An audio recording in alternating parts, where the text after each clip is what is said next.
Ahmed Gulak, police kill 3 murder suspects. The police command in Imo says it has killed 3 suspected killers of APC chieftain Ahmed Gulak. Unknown gunmen assassinated Mr. Gulak in the state on Sunday.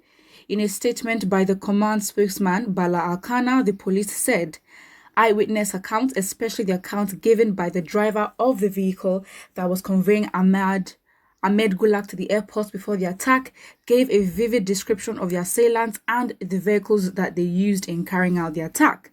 The assailants were said to have used a silver-colored Toyota Camry, a golden-colored Toyota Sienna, a white-colored Toyota Hilux, and a Lexus RX 300 vehicle for the attack. That is oddly specific, all right. The suspects were rounded up at a 4 junction in Imbo Mbaise local government area where they met distributing onions to locals from a trailer they confiscated. The statement added, on citing the police, the hoodlums providing security coverage to those sharing the onions opened fire on the police teams, but the gallant and battle-ready police officers swiftly returned the fire. The 6 hoodlums who carried out the killings and 4 other members of their gang were fatally injured. 3 out of their 4 vehicles used in attacking Gulak were impounded. 3 AK-47 rifles, 1 pistol, 5 AK-47 magazines with 92 rounds of live ammunition and criminal charms were recovered. The driver who drove the late Ahmed Gulak and a co-victim who survived have all identified the dead body of the suspects as their attackers and also identified 3 vehicles recovered as those used by the attackers. Mr. Gulak was shot dead on his way to Sam Mbakwe Airport, Owerri, to catch a flight. The police had revealed that Mr. Gulak did not use security escort to the airport despite high level of insecurity in the state. Well, obviously, for him to use security escort shows the kind of privilege that he has because he had a choice to use it, but he didn't. But however, on the other hand, a lot of people that cannot use, who do not have security escorts, so then they should not move anywhere. Is that what you're trying to say? You know, it's absolutely very, very sad. And for the fact that these suspects have already been killed, and then, I mean, this is very much strange because it's happened in like such a short time, and we have so much details. The type of car, I mean, okay, fine, silver colored Toyota Camry, okay, fine, the basic cars and the colors, but then a Toyota Hilux and a Lexus RX 300 vehicle, like, I mean, how is that really identifiable? I guess if you know cars, that's, you can identify that. But it's very much good because, again, at least we know that the killers, or some of them, have been, they've been shot because they've now been shot. So again, that's the end of it.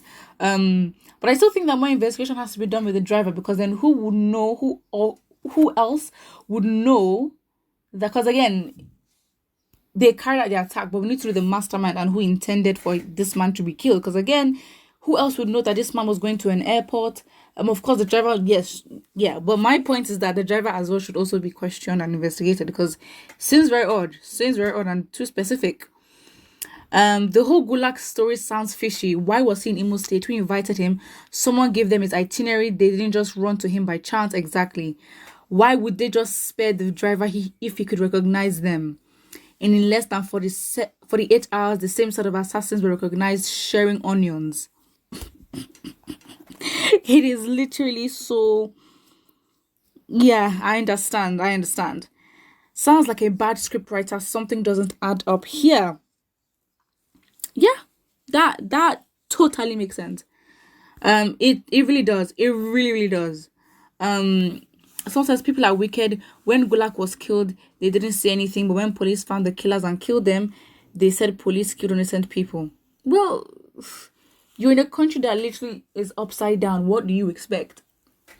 Someone says police visited Imo State University, picked up innocent students and killed them, are now telling us they have killed them in the name of ESN IPOB, UGM, Ahmad Gulak killers. So what you're trying to say is that the killers were not found. Again, how do we have proof and validity to these kind of information? The fact is, until someone from that area was there and probably filmed. Because honestly, that's all we can trust. You film and you put it online, it will spread. It really would. That's it. It really, really would. So yeah, there's not even anything of sad. But yeah, someone says, I think there are more untold stories and secrets behind the scene. Mr. Gulak's murderer, who invited him to Owerri. At the point, again, no one knows why he wasn't Owerri in the first place, but we know that he was leaving, so he must have gone there for something, right? So yeah, exactly. So it's just a bit too specific that the driver remembers a lot. Because, okay, fine, I guess some people have good memory, but then things are oddly too specific, like the cars, the color, fine, but then the type of cars and the model, and then as well as, you know, the like almost four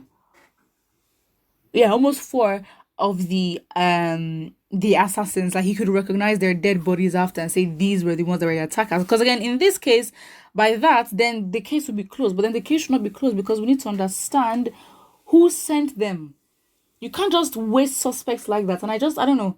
I guess you'd assume it's common sense, because why would you just waste suspects like that? Again, in that situation, I understand, okay, fine, if they had arms too, you might have to defend yourself and kill them first. I understand that. However, it's like you can't just waste suspects like that. And there are more that they also need to find. So again, they need to go back and continue that, because that's it. Someone says there was a country. There was never a country. When you use the word was, you're literally suggesting as if, yeah, there was never really a country, to be honest. Like, it was colonialism, we got independence, and then we just sort of, you know what, we might as well just stay together. And then obviously some people wanted to leave, some didn't want to go. So again, it's like you can't say there was a country, because we've never really had a time where we were. The only time I can say that we were as united is because of colonialism, where we had a common enemy, the British, and we wanted to get our independence. And I guess that was sort of the core value that brought everyone together. Apart from that, we are just too different for us to be called a country with the same kind of ideology. We are so diverse. It is just too complicated, and yeah, no one's willing to work through that. Because again, after colonialism, you know, the aftermath of being under control for what, how many years? 400 years. I'm adding that to slavery as well. With that, it's like, how do we then go back to being our individual sort of regions, like our individual selves in that way, in that way? And then the next thing, we haven't even discovered and realigned ourselves yet, and then we have to be in a country where we have multiple religions, multiple everything, and it's so complicated. So we basically are inhabiting and coexisting and just tolerating each other, to be honest. So again, we say there was a country. Was there really a country? Yeah. As 6 years after we got independence, a war broke out. Because let's not even get into that. But then again, it's just like, we understand that, okay, fine, we got independence. But then those who are sitting at the key point where they hold that for us it's sad. Put what you think about it in the comment section below, and don't forget to like and subscribe.